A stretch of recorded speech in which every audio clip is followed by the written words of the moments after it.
And our guest is Dr. Roger McEowen, the Kansas Farm Bureau Professor of Ag Law and Taxation at the Washburn School of Law.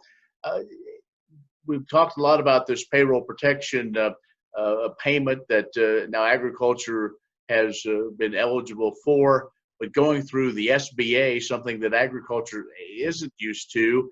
And it's one of those things that you probably better make sure you truly have that need before you take that maybe take that money, because there is no such thing as free money, really, is there?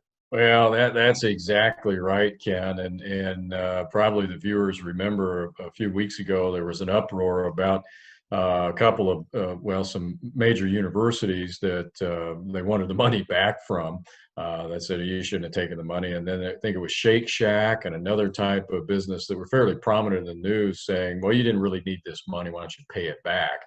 Well, coming out of that, SBA said that we're going to increase our audit activity. You better show us that you actually need this money for cash flow purposes or to pay your employees to retain them.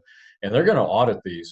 And so I would say with respect to a farming operation, if you're a cash grain farmer and you already had your lines of credit secured before all the virus stuff hit, and you're rolling along and you're planting and then you applied for a loan, you better be careful. They're going to be looking at you to be able to, you're going to have to prove that you actually needed it. You may have a hard time since you already had your credit lines in place, you already had your inputs maybe pre-purchased last fall for tax purposes. That's going to be tough. Now for a dairy operation, for example, I think it's easier for them to show, I need this for payroll or any type of farm business where you actually have more labor intensive than a row crop operation. So it's the types of things we need to watch for. Before we let you go, what about we keep hearing of some of these folks that had contracts for either cattle or hogs that the processor backed out. What's their recourse?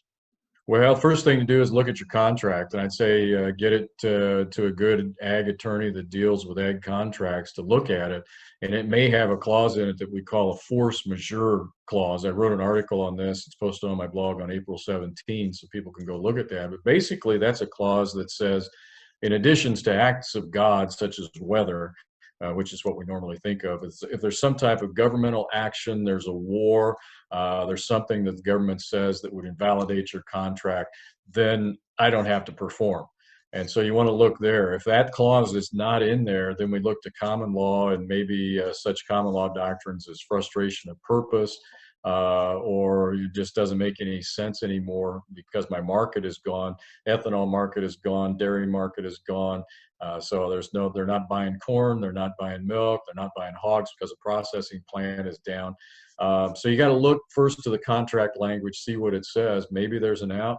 I know some attorneys that are invoking force majeure clauses on behalf of farmers to get the farmers out of the contracts, and they've never done that before. One fellow called me and after he read my article and said, "I've practiced 38 years and have never had to do this. Found your article on the web, and I'm going to invoke it on behalf of 3 farm clients." So it's a big issue that's out there, and largely for many practitioners and farmers, it's uncharted waters. So hopefully they can find that article helpful and get some good legal help.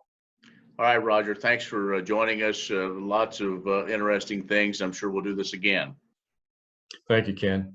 Roger McEowen, who is Kansas Farm Bureau Professor of Agriculture Law and Taxation at the Washburn School of Law, has joined us. Stay with us. We'll have more coming up.